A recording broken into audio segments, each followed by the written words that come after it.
Thanks for joining me. Today's card is one that I did at a stamp club yesterday, and I really liked it, so I thought I'd share with you how we made it. And it's also part of a gift set, so we'll get to that a little bit later. The stamp set I used for this card is called From the Heart, and I have to be honest, this is probably my very favorite stamp set out of the new catalog. When I saw it, it was the first set I ordered. I love vintage, I love old-fashioned, and this is right up my alley. And we have framelits that coordinate with the stamps in here as well. So, and it's got a happy birthday hang in there. I'd rather do nothing with you than something with anyone else, and your kindness means so much.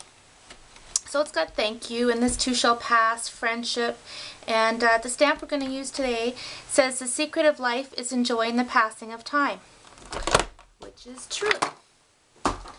So to get started, we're going to use a piece of Whisper White cardstock.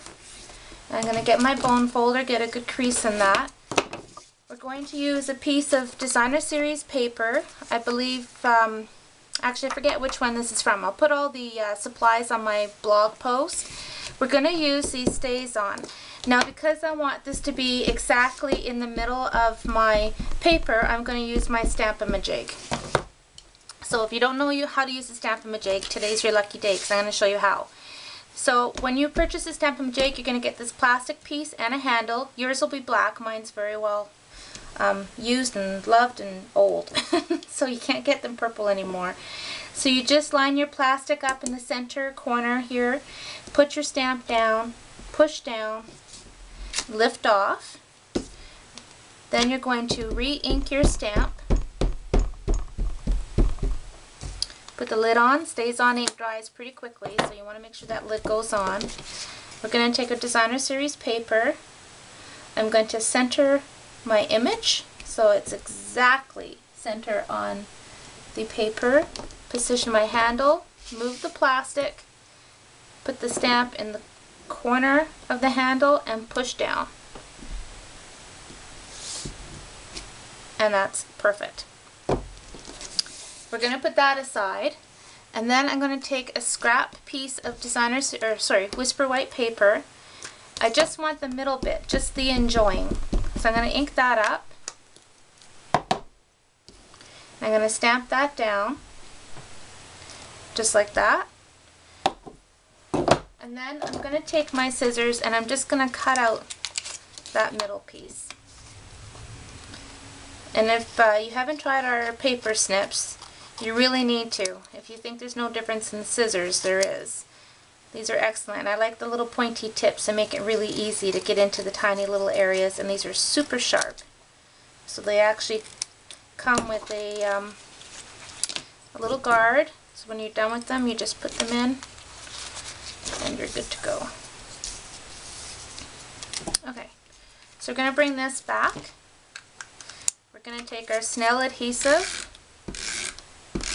The secret with using the Snell, if you're ever putting your Snell on and you're not getting a full solid line of adhesive, it's because you're going too quickly.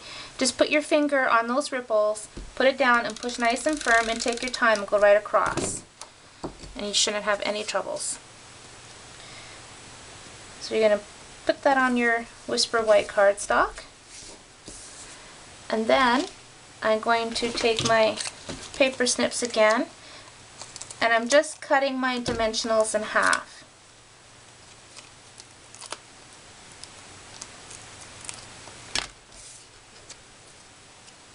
I'm going to put those behind this, peel off the backings. Somehow these little backings manage to find their way throughout the entire house. I don't know if that's just my house or if that's everywhere. So we're going to line it up, put it on our card like that. I'm going to take some pearls. I just want the tiny ones. I'm just going to lift it up with my paper snips. I'm going to put a little pearl here and a little pearl, whoops, right there. So they're tiny, but they're cute and they add a little bit of fun. So I want to add some more dimension to this card. So this is our new Essentials paper piercing package.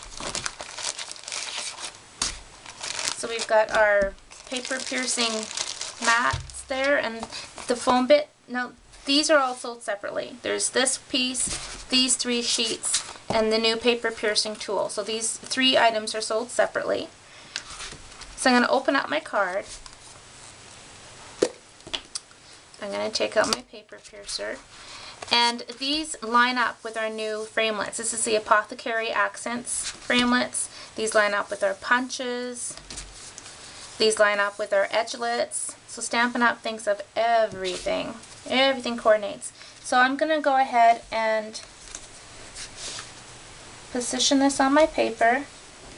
And then I'm just going to go ahead and follow the dots.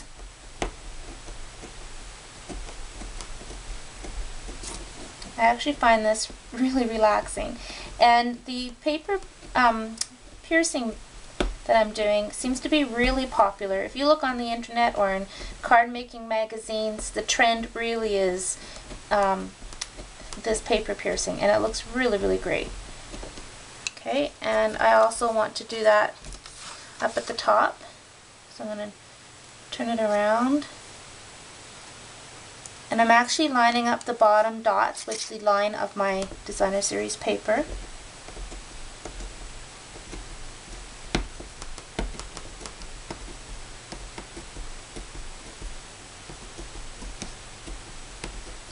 If I were to use the embossing folder that coordinates with this, I'd get it lined up perfectly around these dots.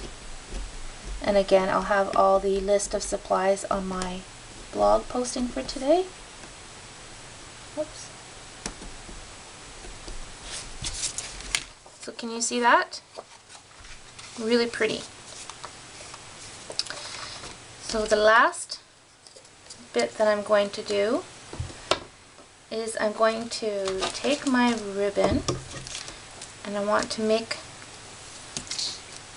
a bow. So I do the bunny ear bows, so I make a loop and then I make another loop and I wrap them around, go under, and then I just fiddle with it until I get the size that I want. Which that looks good.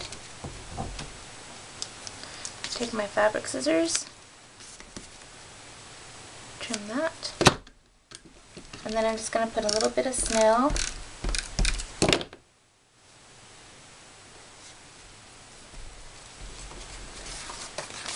and then there's my card. Isn't that cute? And then here's the other one that I did earlier using the blue paper. And I also put it through with an embossing folder down here. And I did it here too. And these 2 cards, I just did the folder reverse. You get a whole different look depending if you put the bumps on the bottom or the bumps on the top, the bumps of the folder. So that's the first part of the gift set that we made yesterday. So I'm going to move on to the next video and show you how to do the second part.